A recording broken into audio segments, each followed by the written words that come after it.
हमारे शास्त्रों में मानव के जीवन से जुड़ी हर परेशानी हकाहल वर्णित है।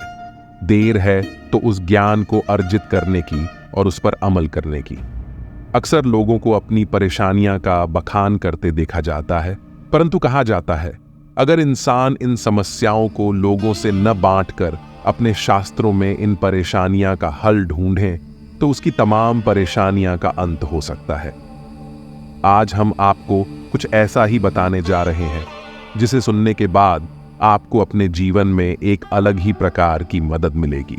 आप में से जिन लोगों को कभी भी किसी तरह का मानसिक तनाव रहा होगा, उन्होंने अगर किसी ज्योतिषी के पास जाकर अपनी ये समस्या बताई होगी तो उन्हें इसका कारण चंद्रमा बताया जाता है। कहा जाता है मन का कारण चंद्रमा को माना जाता है।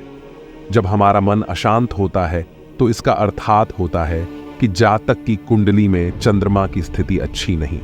तो उधर धार्मिक शास्त्रों की माने तो उसमें भी कुछ ऐसा ही बताया जाता है।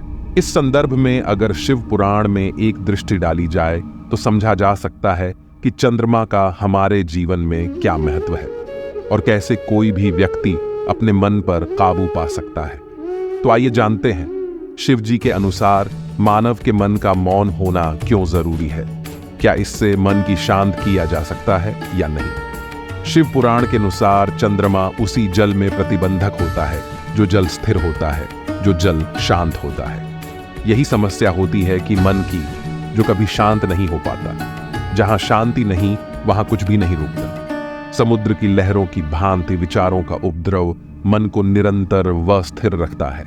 कुछ भी सुनने समझने के लिए मन का शांत होना बहुत आवश्यक होता है, किंतु मन मौन रहना नहीं जानता। वो तो निरंतर कुछ न कुछ कहता रहता है।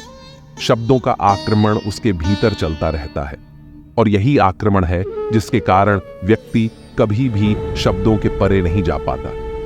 जहां जीवन की सत्यता का वो उसकी प्रतीक्षा कर रहा होता है। परिश्रम जीवन का सबसे अहम कार्य है।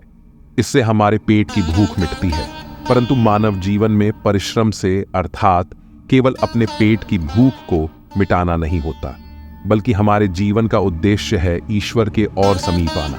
और ऐसा हो पाना संभव केवल आत्मा के विकास से ही संभव है, जो विकास चिंतन, मनन, संगीत और संत संग से ही संभव है। आत्मा का यही विकास मनुष्य को मनुष्यता से उभार कर ईश्वर की ओर ले जाता है। इसलिए केवल यह सोचना कि जो परिश्रम नहीं कर रहे वो आलसी है, ये उचित नहीं है। जितना प्रयास शारीरिक परिश्रम के लिए करना पड़ता है, उससे कई गुना प्रयास की आवश्यकता होता है मानसिक और आध्यात्मिक कार्य में होता है। अपने स्वार्थ से ऊपर उठना पड़ता है, अपने आराध्य में ध्यान केंद्रित करना पड़ता है। समर्पण सरल नहीं है।